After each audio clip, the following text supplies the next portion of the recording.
Hey everybody, welcome back. I was asked by a user to do a little update on the Earls. We're about 7 months in now to owning these.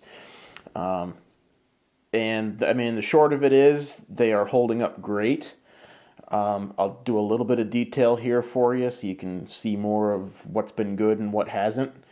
There's not a whole lot that hasn't, to be frank, but these boots have stood up really well, and I've been beating on them pretty good. So here we go. All right. As far as inside the boot, it's probably a little tough to see. Okay, I don't have the greatest lighting here at the moment. It's kind of got a snowstorm going on. But the inside of these boots has been holding up pretty well. I haven't had any issues with the liner, other than just my feet being weird. So as you can see here, I'm a little bit flat-footed, so my foot tends to rock toward the inside a bit. That's caused a little bit of trouble for me just because my foot wants to go over the edge of the foot pad. But that's a me problem, not a problem with the boot. The biggest issue that I've had with these is that now that they're nice and supple and everything, I've found that right up in here somewhere, okay, where your heel comes into the boot, on one side, there's something inside of it. I'm not really sure quite what. Something that I would assume normally be a stiffener. When I go to put my foot in the boot, sometimes it catches on that internal to it. It's not the outer lining, it's not the inner lining. So, I mean, it's not a huge deal, but you notice it when you first put the boot on, if it does happen. Once you got your foot in, it's not a problem, though. As far as the goatskin leather itself, holding up great.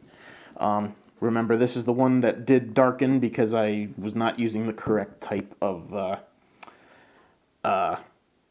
treatment on it. Okay, beginner mistake. But other than that, it's been doing great. As far as the soles themselves, you can see here, there's really not anything major going on. Okay, you can see one or two spots around here where the lemon wood pegs have poked out just a little bit, and they just get sort of flattened down as you walk. It's no big deal.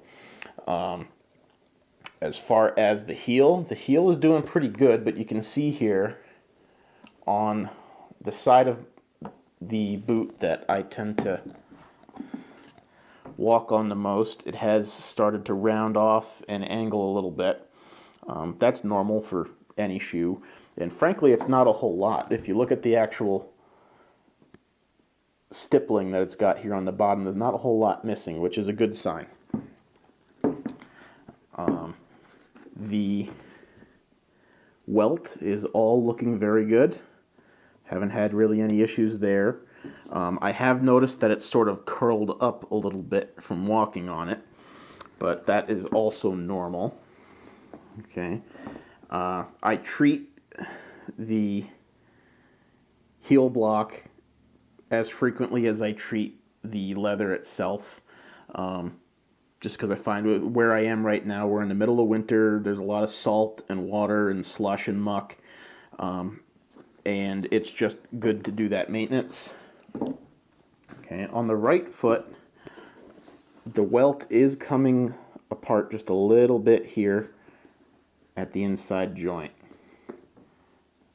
Okay, just a little bit. It's not enough to cause a problem, and the boots are still 100% waterproof. I've had no issues with that. I took these hunting at my friend's property, which I've shown a little bit of in an old video that I did. I walked through an entire stream with these, which was pretty much, the water level, it was moving at a pretty good clip. Water level itself is probably about here, but when you stick your foot in, the motion of it coming around brings the water right up, and I almost got some in the boot, but somehow still managed to stay dry. So if you do your proper treatments, these boots are waterproof, and they did a very good job of it, which is nice because I can't find a set of muck boots or anything similar that are in my size. So it's tough needing a wide boot because there's not a whole lot of options there. As you can see, there is plenty of room for me to put my boot knife in it. Nothing really crazy going on there. At some point, I'll do a little review on this boot knife. This isn't my normal one, but I am in the process of reviewing it. And that's what we've got. Okay, so Tecovas the Earl, goodbye. 7 months in, no signs of needing any repairs or anything like that. Thanks for tuning in.